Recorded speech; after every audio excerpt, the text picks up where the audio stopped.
విద్యార్థుల ఆందోళనలకు ప్రతిపక్షాల మద్దతు కూడా పెరుగుతోంది. బీఆర్ఎస్, బీజేపీ, వామపక్షాల నిరసనలు మిన్నంటుతున్నాయి. తాజాగా హన్మకొండలో కూడా విద్యార్థులకు మాజీ మంత్రి హరీష్ రావు మద్దతు ప్రకటించారు. తక్షణమే 97 జీవోను రద్దు చేయాలంటూ కూడా ఆయన డిమాండ్ చేస్తున్నారు. యాజ్ వెల్ యాజ్ అన్ని పార్టీలు కూడా వ్యతిరేకిస్తున్నాయి. విద్యార్థి సంఘాలు, అలాగే మేధావులు, ఉపాధ్యాయులు అంతా కూడా ఈ ఖచ్చితంగా జీవో నెంబర్ 97 రద్దు చేయాలని చెప్తున్నారు. ఈ విషయంపై మనం డిస్కషన్ చేస్తూ ఉన్నాం. పల్నాటి వెంకటరెడ్డి గారు బీజేపీ నాయకులు అండ్ వెంకట నాయక్ గారు కాంగ్రెస్ నాయకులు, గౌతమ్ ప్రసాద్ గారు బీఆర్ఎస్ నాయకులు and Bandaru Rammohan Rao sir senior analyst and senior journalist and విశ్లేషకులు మనతో పాటు ఉన్నారు. వారితో మాట్లాడుతూ ఉన్నాం. గౌతమ్ గారు వినబడుతోందా? వినబడుతుంది సార్, చెప్పండి. సార్, ఏమిటి జీవో నెంబర్ 97లో ఏముంది, ఎందుకని వ్యతిరేకిస్తున్నారు? ఆల్రెడీ సరే ప్రజాపాలన కాదు, రాక్షస పాలన అండ్ పోలీస్ పాలన ఇవన్నీ కూడా అంటున్నారు హరీష్ రావు గారు. ఏం జరుగుతోంది? ఎందుకని పాలిటెక్నికల్ విద్యార్థులకు కానీ ఐటీఐ విద్యార్థులకు కానీ ఇతర స్కిల్స్ నేర్చుకునేటువంటి అవకాశాలు ఇవ్వడం కోసమని ప్రభుత్వం చూస్తుంటే మీరంతా వద్దంటున్నారు అంటోంది ప్రభుత్వం. ఏం జరుగుతోంది? రమణ గారు, మీకు ప్యానెల్లో ఉన్న మిత్రులకు మన ప్రేక్షకులకు గుడ్ ఈవినింగ్ అండి. ఇక్కడ ఈ జియో నంబర్ 97కి సంబంధించిన సమస్య విద్యార్థులు లేవనెత్తుతున్నారు. ఆ విద్యార్థులు లేవనెత్తిన సమస్యలో ఎంతవరకు వాస్తవం ఉంది, ఎంతవరకు అవాస్తవం ఉంది, వాళ్ళు ఏం ప్రభుత్వం దగ్గర నుంచి కోరుతున్నారు, ఎటువంటి సమస్యలు వాళ్ళు ఉత్పన్నమవుతాయని చెప్పేసి భయాందోళనకు గురవుతున్నారు. ఈ విషయాలన్నింటినీ పరిగణలోకి తీసుకున్న తర్వాత మా పార్టీ కూడా అవును నిజంగానే విద్యార్థులకు నష్టం జరగబోతుందని చెప్పేసి ఒక స్టాండ్ తీసుకున్న తర్వాత విద్యార్థులకు మేము సపోర్ట్ చేయడం, మా హరీష్ రావు గారు దాంట్లో ప్రత్యక్షంగా పాల్గొనడం అనేది మీరు గత 2-3 రోజులుగా చూస్తున్న సందర్భం. నేనేమంటున్నానంటే వీళ్ళు ఏదైతే జియో నంబర్ 97 ద్వారా ఇదో skill, human capital and knowledge training initiatives అని చెప్పేసి పేరు మార్చి శక్తి అని మార్చిండ్రో పేరు. ఈ శక్తి అనే పేరులో వాళ్ళు విద్యార్థులుగా అడుగుతుంది ఏంది? వాళ్ళు ఏమంటున్నారంటే మా అకాడమిక్ గుర్తింపు తగ్గిపోతుందా పెరుగుతుందా అనేది ఒక వాళ్ళ ప్రశ్న. అదేవిధంగా ఈ సెట్ ద్వారా బీటెక్ లో వాళ్ళకు లాటరల్ ఇంటర్ ఎంట్రీ ఉంటుందా ఉండదా అనేది సెకండ్ ఇయర్ లో. అదే విధంగా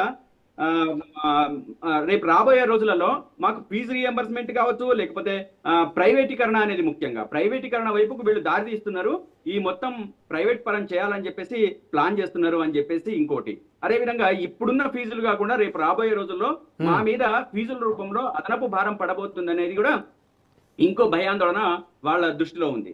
ఇక అంటే వీటన్నిటికీ ప్రభుత్వం సమాధానం చెప్పకుండా అంటే రాత్రికి రాత్రే ఒక జీవోని తీసుకొచ్చేసి ఇంత పెద్ద వ్యవస్థ సార్, అంటే డిప్లొమా అంటే పాలిటెక్నిక్ విద్యకు సంబంధించిన ఒక పెద్ద వ్యవస్థ, ఈ వ్యవస్థను రాత్రికి రాత్రే జీవో తీసుకొచ్చి ఈ జీవో ద్వారా కేవలం వాళ్ళతో ఎటువంటి సంప్రదింపులు చేయకుండా, అదే విధంగా వాళ్ళతో డిస్కస్ చేయకుండా రేపు రాబోయే భవిష్యత్తు ఎట్లా ఉంటది ఏంటి అనేది కనీసం కన్వే చేయాలి. గౌతమ్ గారు నైపుణ్యాభివృద్ధి కేంద్రాలుగా పాలిటెక్నిక్ విద్యా సంస్థలు ఇది వ్యతిరేకిస్తున్నారా మీరు? ఖచ్చితంగా విద్యార్థులు స్కిల్స్ నేర్చుకోవాలి కదా మారుతున్న ప్రపంచాన్ని బట్టి. రమణ గారు, ఇక్కడ స్కిల్ డెవలప్మెంట్ కి ఎవరు కూడా ఆటంకం కాదు సార్. స్కిల్ డెవలప్మెంట్ మారుతున్న పరిస్థితులకు తగ్గట్టుగా మారుతున్న శాస్త్ర సాంకేతిక పరిజ్ఞానాన్ని ఒడిచిపట్టుకొని దగ్గరికి తీసుకోవాల్సిన బాధ్యత ప్రతి ప్రభుత్వానికి ఉంటది, ప్రతి విద్యార్థికి ఉంటది. ప్రభుత్వము కావచ్చు, అంటే సమాజం మారుతా ఉంది. అదే సమాజంలో అనేక మార్పులు వస్తున్నాయి. సాంకేతిక పరమైన మార్పులు అనేటి ర్యాపిడ్ గా చేంజ్ చేసి వస్తున్నాయి సార్. అంటే రాడికల్ గా వస్తున్నాయి, రాడికల్ గా వస్తున్నాయి. ఈ రాడికల్ గా వస్తున్న మార్పుల్ని ఒడిచి పట్టుకోవాల్సిన బాధ్యత ప్రభుత్వాల మీద ఉంది. నేను కాదనట్లేదు. మేమేమంటున్నాము, విద్యార్థుల దగ్గర అనేక ప్రశ్నలు ఉన్నాయి.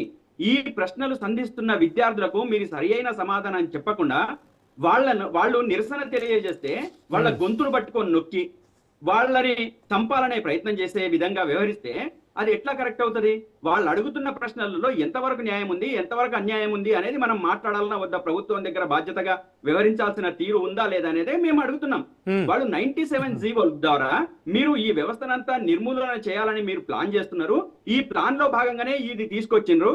మేము ఇప్పుడు పడుతున్న కష్టాలు ఏంటి అంటే ఇప్పటిదాకా మాకు ఒక విధానం ఉంది, ఈ విధానం ద్వారా ముందుకెళ్తున్నాము, ఈ విధానం నష్టపరిచే విధంగా మీరు ముందుకెళ్తున్నారు అని చెప్పేసి అనుకున్నప్పుడు మొత్తం పాలిటెక్నిక్ విద్యకు విద్యాశాఖ మంత్రిగా రెస్పాన్సిబిలిటీ తీసుకొని ఇగో మీకు ఈ న్యాయం జరుగుతుంది, ఇగో ఈ న్యాయం జరుగుతుంది, ఇగో ఇది మంచి జరుగుతుంది అని చెప్పేసి ఒక ఒక విద్యార్థులతో ఒక డిస్కషన్ ఎందుకు ఓపెన్ చేయలేదు? అంటే 97 జీవో నెంబర్ 97 లో గౌతమ్ గారు జీవో నెంబర్ 97 లో క్లారిటీ మిస్ అవుతోందా? చాలా ప్రశ్నలు మిగిలిపోయాయి అంటారా? నేను అదే చెప్తున్నాను సార్, ఆ జీవోలో ఎటువంటి క్లారిటీ లేదు. క్లారిటీ లేకపోగా అది లేని కారణంగానే విద్యార్థులు విపరీతమైన భయాందోళన కలుగుతా ఉంది కాబట్టి మేము చెప్తున్నాం. ఇప్పుడు కాంగ్రెస్ పార్టీ వాళ్ళు చెప్తున్న ఏ అంశమైనా ఏ లెక్కలోనైనా నేను ప్రైవేటీకరణ అనేది వాళ్ళు విద్యార్థులు ప్రధానంగా అటువైపు దారి తీస్తుందని చెప్పేసి విద్యార్థులు వాళ్ళ ఆందోళన వ్యక్తం చేస్తున్నారు. 97 జీవోలో వాళ్ళు క్లియర్ గా 97 జీవోలో ఎట్టి పరిస్థితులలో కూడా ఇది ప్రైవేట్ పరం కాదు అని చెప్పేసి క్లాజ్ ఏమైనా ఉందా? అదే విధంగా ఫీజులు పెరగవనే క్లాజ్ ఏమైనా ఉందా? లేకపోతే అంటే సెకండ్ ఇయర్ లో ఎంట్రీ ఈ రకంగా ఉంటది అని చెప్పేసి ఏమన్నా క్లాజ్ ఏమైనా ఉందా? డెవలప్మెంట్ అనే పేరు ఒక విధానం తీసుకొచ్చి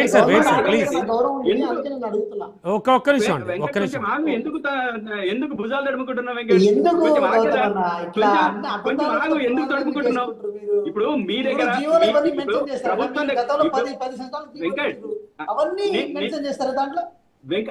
ఉండాలి కదా.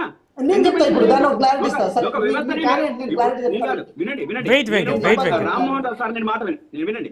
ఇప్పుడు నేను రామ్మోహన్ రావు సార్ చివరి మాటలు నేను విన్నాను సార్. ఇప్పుడు ఆయన ఒక ఎనలిస్ట్ గా లేదా విజ్ఞానవంతుడుగా ఎస్ అంటే విద్యార్థులకు ఉన్న అనుమానాలు కావచ్చు, శాస్త్ర సాంకేతిక పరిజ్ఞానాన్ని ఒడిసి పట్టుకుంటూనే తప్పనిసరిగా దాంట్లో విద్యార్థులకు ఉన్న భయాందోళన ఏవైతే ఉన్నాయో దాన్ని మనం నివృత్తి చేయాల్సిన బాధ్యత ఉంది. గౌతమ్ గారు దట్స్ వాట్ కేకే కమిటీ వేశారు. 1 month లో కమిటీ రిపోర్ట్ కూడా వస్తుంది, అందుకే అనుకోవచ్చు. వెయిట్ సార్ ఒక్కసారి వెంకటరెడ్డి గారి వెర్షన్ కూడా తీసుకుందాం. వెయిట్